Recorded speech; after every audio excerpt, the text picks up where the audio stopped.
Auburn seems to have some real momentum on the recruiting trail. What's next for the Tigers?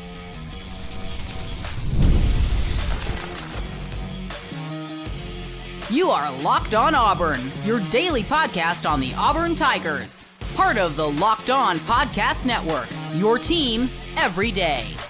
Yes, welcome on into Locked On Auburn, your daily Auburn Tigers podcast. I'm your host, Zach Blackerby, and thank you so much for making Locked On Auburn your first or second listen every single day. It's a bonus edition of the show. We're joined by the Auburn Network's Ben Taylor, host of Auburn Opelika this morning on News Talk WA&I. We'll discuss a little fall camp action, as well as how do we feel about the season. We're less than 40 days away, which is kind of crazy. But the recruiting momentum, I mean, it's been such a roller coaster where you started the year where it's like, man, this is like another top 10 class in the making. And then it like nothing really happens. And then it kind of feels like it's falling apart. And then all of a sudden the momentum is back, Ben Taylor. And I think it's here to stay. I think Auburn's going to find its way back into the top 20 in the recruiting classes before the season starts. And then obviously if you take care of business and win the games that we think they're capable of winning, I think Auburn's going to be in a prime spot to be just where they need to be. I think they'll be limited from a class ranking standpoint because of the size of the class, but I think we'll all feel pretty happy with what Auburn's done as far as recruiting goes when it's all said and done in December. And listen, this momentum's coming prior to August 1. Correct. We kept being told, hey, wait till August 1, wait till August 1. No, the momentum's coming now, prior to August 1. Now, I'm with you as far as the class limitations, because Hugh has said it before SEC Media Days. He said it during SEC Media Days. He said it during the whatever it is, the little roundup thing that they do where they take over and the media visits with them and all that kind of stuff, where you keep saying top 10, we still could be top 10. I don't think we can be top 10. I told you, I said somewhere between 14 and 17, I would call good, if not great, because you're only taking 15, 16 players, maybe. Maybe more, depending on how some issues work out from off the field already, who may not have scholarship, who may have scholarship, whatever it may be. But I don't see top 10, so I'm not going that high and lofty yet, but I do think top 20 class is well on its way. And again, not prior to August 1, but I think come football season, come 4 or 5 games in, if business is taken care of, it'll be easily in top 20. Yeah, and some of it, how does it look like, and what does it feel like, right? And you next, let's assume you hold on to everybody. You obviously just got Wilkes in this class, but if you could get a Jace Matthews, if you could get a Deron Parks, and then all of a sudden it's like, okay, like flip a guy or two that, maybe wanted to go to Auburn, but Auburn's offer financially was so low, and that all gets figured out. Either other schools come down to where Auburn's offers were, or nothing's done about this NIL clearinghouse, and maybe Auburn was like a little too conservative, and then they're able to up these offers because that's what everybody else is doing. And all of a sudden, maybe you get a Marquez Daniel who committed to Florida right in your backyard. Maybe it puts you in a situation to get, Shadarius Tootle back in the boat, who flipped from you to Georgia, or a Devin Carter, which I think his situation is a little bit unique. Sheldon Rankins is another one. So, I just think you're kind of in a position to finish this class fine, as long as you just show it on the field as like, hey, we can win now that we have top 10 recruiting classes on this roster. I will say this, and I'll throw this out there. I know you guys have done a show on it because I know you've talked about it with Wilkes. I got a chance to watch him play in the playoffs last year against Reeltown.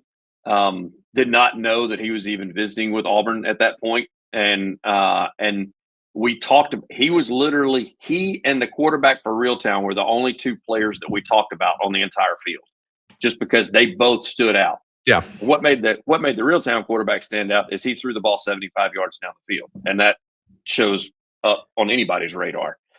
However, don't get excited, Auburn fans, because apparently baseball is his sport. So let's talk to Butch Thompson, not necessarily Hugh Freeze about him.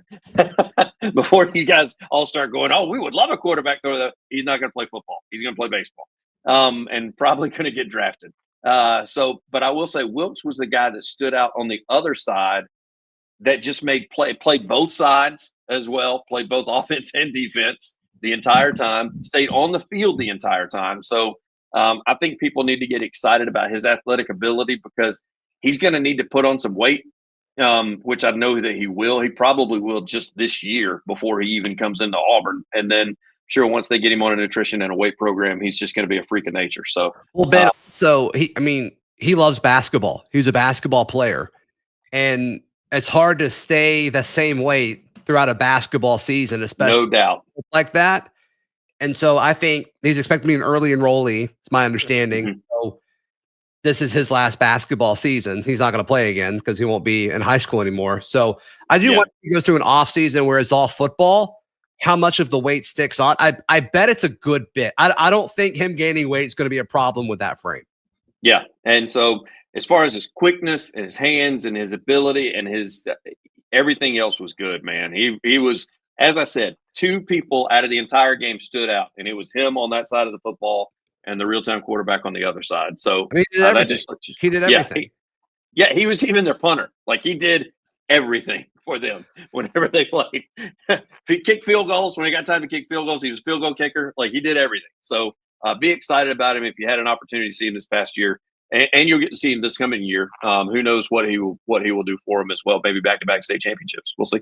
Which is so 1A football. I mean, I love it. Like, that is true. Like, when you think of like these small towns where, the towns just shut down on Friday night, this 1A support, like it's and you've got a guy who's good enough to potentially play in the league one day.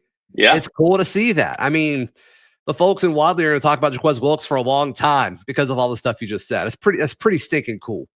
It is, and he seemed like a good kid. He had a great attitude on the sideline as well, because literally, and I don't care if it's 1A or if it's 7A. When you're playing both sides of the football and you're doing everything, like that's why I have so much respect for like the Travis Hunters of the world, where people are like, "Oh, but he's in good shape." I don't think you realize how good of shape you have to be in. It's deeper than that. Kind of it's like you are physically blessed for your body to be able to withstand it. It's not like a stamina thing. It's not like an endurance thing. It's can your body actually take it? And I mean, he's running it 30 times. It's not like he's playing receiver and he's only getting hit a few times. And then on the other side, he's playing linebacker. It's like, let's just get in like a minor car crash, like 80 times a game. If you're just, and he's the tallest kid on the field. And he's the tallest kid on the field. So everybody was hitting him below the waist whenever he was coming through. Like, he was taking a pounding that night. I mean, it was pretty unbelievable. Yeah. Good for him. So, yeah, I mean, Auburn's newest commit is the highest rated guy, Jaquez Wilkes. So exciting stuff. I definitely feel like there's some real recruiting momentum happening on the Plains. But how do we feel about this season? Let's discuss some of the actions happening at fall camp, because I mean, there's so many different things to keep an eye on. But let's talk about what do we expect from the quarterbacks in fall camp. That'll get going in just like about a week from now. It's very exciting. Right here on Locked On Auburn. Today's show brought to you by our friends at Game Time. Ben Taylor, can you imagine buying tickets anywhere other than with our friends at Game Time? Nope. Oh, no way. No way.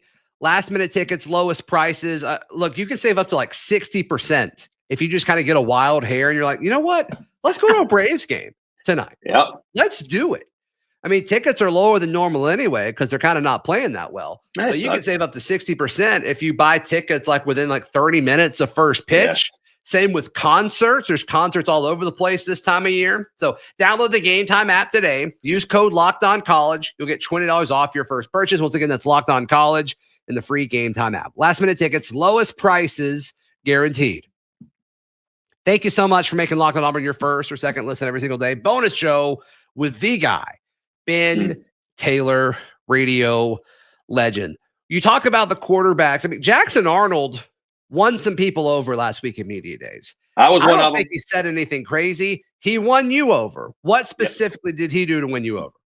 He got high praise from his former coach that won me over. It wasn't necessarily him as much as it was the Oklahoma what Venable coach said impressed you. Yeah, what Venable said about name dropping his parents, name dropping, the stuff he's done off the field, as well as it was a bad situation. He was dealt a bad hand as far as receivers being out. Didn't fit well with the coordinator. Not saying he wants him to fit well when he gets to Auburn, but basically said it just wasn't a great fit. We didn't want to lose him, but understood and I understand coaches are not going to bash a kid, for leaving, because that's happening everywhere now, because that got asked multiple times to multiple coaches. What about this kid that just left? But most of them would just say, great kid. They're getting a great player. Oh, wish him well. No, he went into detailed at Venables about the things that Jackson Arnold was involved in, whether it be on the field, off the field, the film room. And so I like that. I thought that stood out. And then just his overall, it was the stuff behind the scenes, which I'm glad Auburn releases some of the video of, the fit check that they did, some of the stuff with him walking around and talking to different people, shoulders back, head high, looking people in the eye, kind of controlled a room. And then, one of the guys that we see on television, Cole Kublik, he said the exact same thing from stuff you didn't see on television, how he was impressed with him, of how he handled a room and handled people off the mic, as well as, when they were in front of a mic or a camera. So a lot of tools there that you like to see out of a leader, which I think is a big thing. And I don't want this to turn into me bashing Payton Thorne. I did not get that out of Thorne when he was here, or when he was visiting with people, or when he was answering questions, or even off the air, because I had a chance to have some run-ins with him at some various locations around town, and I didn't get that moxie that I got from Jackson Arnold. So that's kind of what stood out for me. Yeah, you're not the first person to say that to me, and you're not the first person to say that on this show. I just remember a year ago, I feel like we said the same things about Payton Thorne, as far as like how much more confident and comfortable he seemed with this roster and having Cam Coleman and those guys. He was talking really highly on KLS, and boy, was he right this time a year ago. And I mean, I was one of the people that got to interview Payton at Radio Row last year, and I thought he conducted himself pretty confidently. So I don't know. Maybe I'm just misremembering all that. I just feel like we said pretty similar things about Payton this time a year ago. I didn't, because I didn't. Sure. I didn't like, and my only, two interactions that I had with him were not necessarily Auburn Network related or Locked On related. They were